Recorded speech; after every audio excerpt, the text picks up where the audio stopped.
Alors, passons au vif du sujet. Donc, quand on parle de Power BI, on parle en fait de 3 outils majeurs et ensuite d'autres outils plus spécifiques. Alors, ces 3 outils majeurs, quels sont-ils ?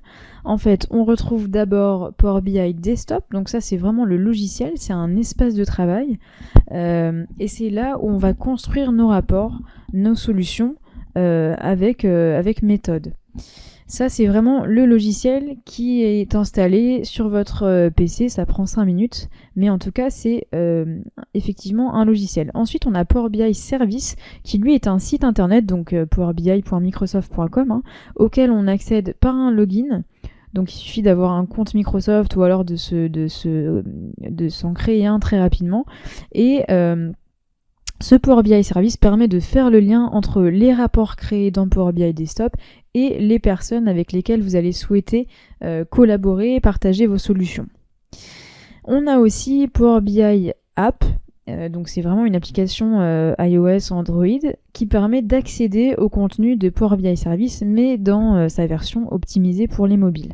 Donc c'est vraiment quelque chose de pratique parce que ça permet de consulter vos rapports, vos solutions, vos dashboards depuis votre tablette ou votre smartphone, et vous pouvez aussi actualiser votre jeu de données depuis cette plateforme-là, annoter, partager et paramétrer des alertes. Donc voilà. Nous, on va vraiment se concentrer sur ces 3 outils. C'est ça le cœur de l'offre. C'est ça les bases sur lesquelles repose la visualisation de données dans l'univers Power BI. Donc on va vraiment se focaliser sur ces 3 outils. Mais sachez qu'il en existe 3 autres plus spécialisés. C'est-à-dire d'abord pour les pros, on a des comptes Power BI Premium et Power BI Pro. En fait, c'est un système de licence au niveau d'une organisation. Souvent, c'est au niveau d'une organisation entière, et c'est un package en fait pour les entreprises avec des propriétés plus complètes que la licence entre guillemets particulier qui s'appelle Auteur aussi, qui est la licence gratuite. Par exemple, vous allez avoir accès à plus de volume de données, à plus de passerelles spécifiques. Vous allez pouvoir augmenter la fréquence d'actualisation programmée de votre jeu de données. Voilà, ce genre de choses. Donc c'est plutôt pour les pros. Et c'est un package analytique. Ensuite, deuxième offre, c'est Power BI Report Server. Donc ça, c'est lié à Power BI Premium. Et en fait, c'est un portail web qui est différent de Power BI Service, qui permet de rassembler et de stocker différentes choses. En fait, des rapports Power BI, bien sûr, des documents Excel, des jeux de données, des rapports paginés. Et en fait...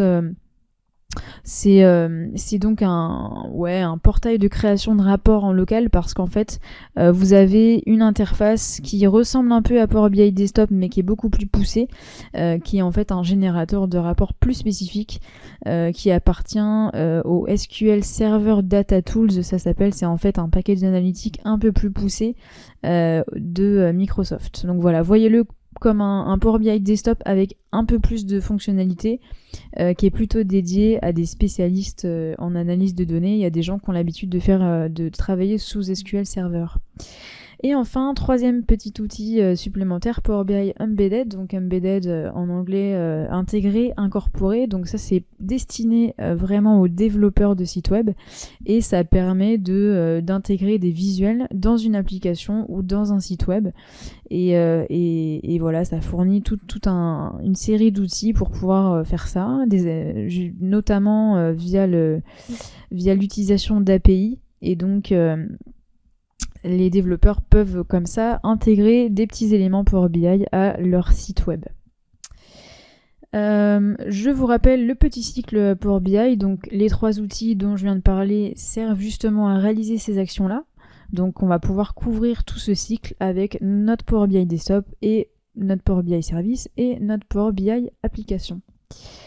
Enfin, un petit schéma pour vous montrer comment tout ça s'imbrique. Donc en fait, ça c'est vous retrouvez ce schéma sur le site Microsoft. Donc on a nos sources de données qui sont ici et ici. Vous allez pouvoir vous y connecter via le desktop et aussi via le service. Donc en publiant du desktop au service, et aussi via des passerelles entre vos données, qu'elles soient locales ou sur des serveurs. Ça c'est pas un souci du tout. Donc dans le desktop, on crée notre solution. qui est connecté aux sources de données. On va pouvoir publier cette solution, elle va apparaître dans Power BI Service et bien sûr on a une synchronisation entre le service et l'application ici.